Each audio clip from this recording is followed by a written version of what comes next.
If you're someone who loves stories that stir the heart, make sure to stay with us, because the one you're about to hear may just change the way you think about love and second chances. Comment below and tell how you like the story. Jenna tugged nervously at the sleeves of her cardigan as she stepped off the bus and onto the stone-paved sidewalk outside Rosewood Bistro. The golden lamps glowed warmly against the fading twilight, but her stomach twisted as though every light was mocking her presence. She paused for a moment, clutching her phone tightly, rereading Clara's text one last time. "Just go in, Jen. He's already waiting.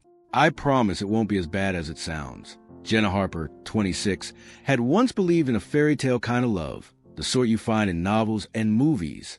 But 2 years ago, that belief shattered. Her boyfriend of 3 years had drained her savings, money she had carefully put aside for her mother's hospital treatments, and poured it into his own startup. Then, with barely a goodbye, he left her and the city with her best friend. Since that day, Jenna built her life on routine and walls. Spreadsheets by day, long hospital visits by evening, and silent nights curled up beside her mother's bed with a book. So when Vanessa, the queen of smug smiles and whispered jokes at the office, insisted that someone wanted to meet Jenna, she knew it couldn't be genuine. He likes quiet girls. Vanessa had teased, loud enough for others to hear. Single dad, older, harmless. He begged me for your number. The giggles that followed weren't subtle, nor were the sideways glances. Blind dates weren't Jenna's thing, especially not when arranged by someone who clearly disliked her. But it was Clara, her one real friend at work, who pulled her aside that afternoon, her face pale. "They've set this up as a joke," Clara admitted. Vanessa booked a table at Rosewood. They planned to be there too, watching. I tried to stop it, but she made it look like I was the one who arranged it. Jenna's throat had tightened. "So I'm the punchline?" she asked bitterly. Clara couldn't meet her eyes. "Maybe, but I don't think the guy knows." Out of wounded pride more than curiosity, Jenna agreed to go. Better to walk in, face the trap, and walk out with her dignity intact than let them laugh about her absence. Clara, too ashamed to follow her inside, lingered at the entrance, whispering an apology. Now, guided by the hostess, Jenna walked deeper into the restaurant. Soft candlelit tables stretched across the room, shadows dancing with warmth. And there, at the far corner, was the reserved table. A man sat waiting, but he wasn't alone. In a little booster seat sat a small girl, no older than 4, clutching a plush bunny against her chest. Her brown curls framed her innocent face as she hummed quietly. Jenna froze. Laughter prickled from her right. Vanessa and a group of coworkers sat a few tables away, pretending to sip their drinks while their phones angled toward her. One whispered, loud enough for Jenna to hear, "Oh my God, he brought his kid to a blind date. This is unreal." Another laughed. Jenna's cheeks burned, her pulse thudding painfully in her ears. She wanted to turn and run. But then, the little girl looked up and smiled. A smile so pure, so unguarded, that it pierced right through the humiliation. The man rose when he saw her, pulling out the chair across from him. He had gentle eyes, deep set with exhaustion, but softened by warmth. His shirt was plain, his hair a little tousled, not at all the sleazy caricature Vanessa had hinted at. "Hi," he said softly. "You must be Jenna. I'm Brian. And this," he rested a hand lightly on the child's shoulder, "is Sophie."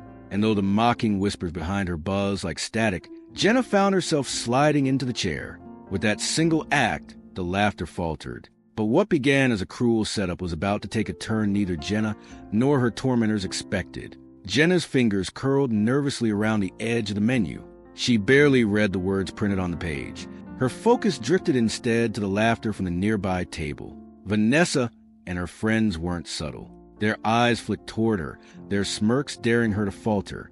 Every giggle felt sharp, but she held her chin steady, refusing to let them see her break. Brian didn't seem to notice the spectacle. His attention was anchored to Sophie, who sat perched on her booster seat, coloring with a small set of crayons the waitress had given her. Every so often, Sophie lifted her paper to show her father, her face lighting up with pride. And each time, Brian smiled as if his daughter's scribbles were priceless works of art. Jenna studied them quietly. She had expected discomfort, maybe even pity for being trapped in such an awkward setup. But what she felt instead was gentleness. The bond between father and daughter was so natural, so unforced, that it softened the edges of the evening. Brian eventually looked up, meeting her eyes. I hope it's not too unusual that I brought Sophie along, he said. Her babysitter canceled last minute, and he gave a small shrug, a hint of embarrassment in his tone. She insisted on coming. Before Jenna could respond, Sophie leaned forward, her curls bouncing. Daddy said you're nice, she announced, before it turned to her drawing with the seriousness of an artist at work. The words caught Jenna off guard, loosening something inside her chest. She smiled faintly, though she didn't trust her voice enough to reply. From behind, another whisper floated over. She's really staying? This is ridiculous. More laughter followed. Jenna's hands trembled under the table. But strangely, the sting wasn't as sharp anymore, because when she looked back at Brian, there was no trace of mockery, no sideways glances, no smirk hiding behind polite words. He was simply there, steady and genuine, as if this dinner was exactly what was supposed to be.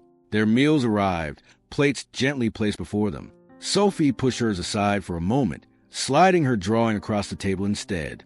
It was a lopsided heart with 3 stick figures inside. This is us, she said with a grin. Me, Daddy, and maybe you. Brian's face flushed with embarrassment, his laugh awkward. She's very imaginative, he murmured, rubbing the back of his neck. Jenna's heart tightened. To the others in the room, it was just a child's playful scribble, but to Jenna, it carried a weight she couldn't ignore. A longing hidden inside a child's innocence, the wish for a family complete. For the first time that evening, the laughter at the other table faded into background noise. Jenna wasn't their joke anymore. She was part of a moment that felt unexpectedly real. And while Brian busied himself cutting Sophie's food into smaller bites, Jenna realized she was curious. Curious about this man who carried his exhaustion quietly, whose eyes softened when his daughter spoke, whose presence felt safer than any date she'd stumbled through before. But curiosity wasn't the only thing building inside her. Something else stirred, fragile yet undeniable, the faintest glimmer of belonging. Across the room, Vanessa's smile faltered. The prank she had crafted wasn't unraveling the way she intended, and the sharpness in her gaze warned that she had no plans to let the night end so easily. Dinner moved forward in a rhythm Jenna hadn't expected. The stiffness of introductions began to fade, replaced by something quieter, almost comforting. Sophie's little voice carried across the table, filling spaces where awkward silences might have lived. She spoke about her favorite cartoons, the way she liked strawberry ice cream better than chocolate, and her dream of having a puppy that would sleep at the end of her bed every night. Brian listened with steady patience, nodding at the right times, smiling when her excitement spilled over. He never dismissed her chatter, never once looked inconvenienced. Instead, he leaned in gently, as though his daughter's every word mattered more than anything else in the room. Jenna found herself caught in the rhythm of it. She hadn't expected a smile as much as she did, and yet it came almost unconsciously, soft and unforced. Watching them together stirred something inside her she hadn't touched in years, the simple beauty of care given freely. The laughter from the other table lingered like a thorn. Every now and then, a faint chuckle reached her ears, a sharp reminder that she wasn't here by choice, but because of cruelty. Yet, to her own surprise, the sting didn't cling as tightly anymore. With each passing minute, their voices became less important, fading into the background, while the little world across her table grew louder, warmer. Sophie eventually reached across with a grin, her small hand brushing Jenna's wrist. "Can I show you something?" she asked, tugging open her tiny bag. From inside, she pulled out a photograph, edges frayed, corners bent from being carried too often. It was of Brian cradling her as a baby. His smile in the picture was weary but proud. Beside him stood a woman with kind, tired eyes, Sophie's mother. Jenna's chest tightened as she looked at it. She didn't need to ask what had happened. Loss lived in the spaces between the smiles, and the way the photograph had been clutched so tightly that the paper had worn thin. Brian noticed her gaze and shifted slightly, his hand brushing against the table as though searching for balance. "That was a long time ago," he said quietly. His voice wasn't just tired. It carried a rawness that suggested speaking of it still hurt. "Sophie doesn't go anywhere without that picture." Jenna didn't press. She knew enough of grief to understand silence was sometimes the only language it allowed. Her own life had been shadowed by the slow ache of her mother's illness, and while her pain wasn't the same as his, she recognized the weight of carrying something you couldn't set down. Sophie, mercifully unaware of the heaviness, sipped her juice and giggled at the straw making bubbles. Her laughter, light and pure, cut through the moment, giving them all an escape. And for a brief span of minutes, Jenna forgot the cruelty of Vanessa's prank. She forgot the whispers, the eyes watching her every move. She allowed herself to notice the small details instead. The way Brian's eyes softened whenever Sophie smiled, the way his voice lowered when he spoke, almost protective, almost careful. Just as the evening began to feel steady, footsteps disrupted it, sharp, deliberate, each click of heels echoing against the wooden floor. Vanessa, her smile was wide, too polished to be genuine. "Jenna," she said, her voice bright but threaded with poison. "What a surprise to see you here, and with company." Her gaze shifted to Brian, lingering in appraisal before darting to Sophie with faint disapproval. Jenna's pulse quickened. Sophie clutched her bunny closer, shrinking into her booster seat. Brian straightened, shoulders squaring as though preparing to shield his daughter. The trapped Jenna thought she'd escaped was circling back, ready to close in. Vanessa's voice cut through the air like a blade dressed in sugar. Her smile was bright, practiced, and every inch of it false. She tilted her head slightly, the kind of gesture meant to draw attention, as if the entire restaurant should pause to notice her. "Out for dinner, Jenna?" she asked sweetly, her tone carrying just enough volume to ensure others nearby could hear. And such interesting company. Her eyes flicked toward Brian, lingering in appraisal before sliding down to Sophie. The faint curl of her lip said more than words ever could. Jenna's throat tightened. Her coworkers had set this night up as a joke, and now Vanessa was making sure the punchline landed where it would hurt most. She glanced at Brian, worried he would misunderstand, worried the humiliation would finally complete itself. But Brian didn't flinch. He rose slowly, extending a calm but firm hand. "Brian," he said evenly, "and this is my daughter, Sophie." His voice carried no apology, no hesitation, only a father's quiet strength. Sophie peeked from behind her bunny, shy but curious. Vanessa gave her the kind of smile adults use when they don't mean it. "Adorable," she said flatly, before turning her gaze back on Jenna. "I didn't know you were into family men."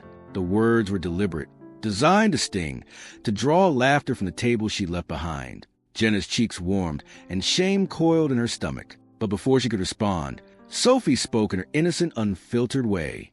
"Daddy says nice people don't make fun of others." The table behind Vanessa erupted in muffled laughter, but not at Jenna this time. It was directed at Vanessa, whose expression faltered for the briefest second. She recovered quickly, though, her smile tightening. "Children say the funniest things, don't they?" Jenna met Sophie's wide eyes, and something inside her shifted. For years, she had endured silent mockery, the whispers at work, the sideways glances, the subtle digs. But hearing this little girl speak with such simple truth made her realize she didn't have to absorb the cruelty. She didn't have to sit quietly and let them win. She straightened, her voice steady though her hands trembled under the table. "Actually," she said softly, "children say the most honest things. Adults could learn from them." The remark hung in the air, cutting neatly through Vanessa's performance. Brian's gaze flicked to Jenna, a quiet acknowledgement passing between them. For the first time that evening, Jenna didn't feel like someone's joke. She felt seen. Vanessa's smile faltered again just slightly. She gave a polite nod, as though dismissing the exchange, and retreated to her table. But the sharpness in her eyes as she turned away promised she wasn't finished. The rest of dinner passed in quieter tones. Sophie finished her meal, showing Jenna every new crayon drawing, as if each were a masterpiece. Brian shared small pieces of his life, how balancing fatherhood and work left little time for himself, how Sophie had become the center around which everything revolved. Jenna found herself opening too, speaking of her mother's illness in cautious fragments, of the long nights spent at her bedside. It was startling, the way two lives scarred by different kinds of loss could find comfort in the presence of one another. What began as a trap meant to humiliate had become something Vanessa couldn't have predicted: connection. But across the room, Vanessa leaned toward her friends, whispering furiously. Their laughter had faded into something sharper, more calculating. She wasn't done, not yet, and as Jenna walked out of the restaurant beside Brian and Sophie later that night, she had no idea Vanessa was already planning her next move, one that would test whether this fragile beginning could survive at all. The night air was cool as Jenna stepped outside with Brian and Sophie. The glow from the restaurant's windows spilled onto cobblestones, softening the edges of a day that had begun with dread, but was ending in a way she never could have imagined. Sophie skipped ahead a little, clutching her bunny, while Brian walked beside Jenna, in a silence that was comfortable, not strained. For the first time in a long while, Jenna didn't feel like she was standing on the outside of life, watching it pass her by. She felt part of something, however small and fragile it might be. They reached a corner where Jenna would catch her bus. Sophie stopped, turning with a sudden burst of determination. "Can Jenna come again, Daddy? Please." Her voice rang with unfiltered hope, the kind only children could carry. Brian's eyes softened. He glanced at Jenna, as though uncertain if the request was too much. Jenna felt her chest tighten. She didn't know what tomorrow would bring, whether Brian would truly want to see her again, or if this night was only a fleeting coincidence. But she found herself smiling. "Maybe," she said gently. "We'll see." Sophie seemed satisfied with that answer, her grin wide enough to light the street. When the bus pulled up, Jenna hesitated before climbing aboard. She looked at Brian one last time. His face carried the exhaustion of a man who had weathered storms, yet his gaze held a steadiness that made her feel safe. She realized with a start that she wanted no more of his story, and maybe, just maybe, let him know hers. The days that followed at work were tense. Vanessa didn't let the evening go quietly. Whispers trailed Jen in the office halls, and more than once she caught Vanessa smirking in her direction. But something had changed inside Jenna. The laughter no longer had the same sting. When people asked about that night, she didn't shrink. She answered calmly, even smiled. "It was a nice evening," she would say. And to her surprise, the rumor mill soon lost its power. Brian reached out a few days later, not with grand words, but with simple honesty. "Would you like to meet Sophie and me at the park?" The message was straightforward, no pretense, no games. Jenna's heart raced as she typed a reply, a quiet yes. That weekend, she sat on a park bench as Sophie ran through grass, her laughter ringing out as Brian chased after her. Jenna watched them, her chest warm with something she hadn't dared feel in years, hope. Brian sat beside her, catching his breath. For a long moment, they didn't speak. They simply watched Sophie's joy, the kind of joy that made every scar worth carrying. Finally, Brian said softly, "Thank you for not walking away that night." Jenna turned, meeting his gaze, and in his eyes, she didn't see pity or curiosity. She saw someone who understood what it meant to break and still keep going. Someone who, like her, was learning to build again. Life wasn't suddenly simple. There were still wounds that wouldn't vanish overnight, still shadows that clung at the edges. But in that moment, Jenna realized she didn't have to face them alone anymore. The cruel prank that was meant to humiliate her had, in the strangest twist of fate, opened a door she never knew she needed. And sometimes life's sharpest betrayals led not to endings, but to unexpected beginnings.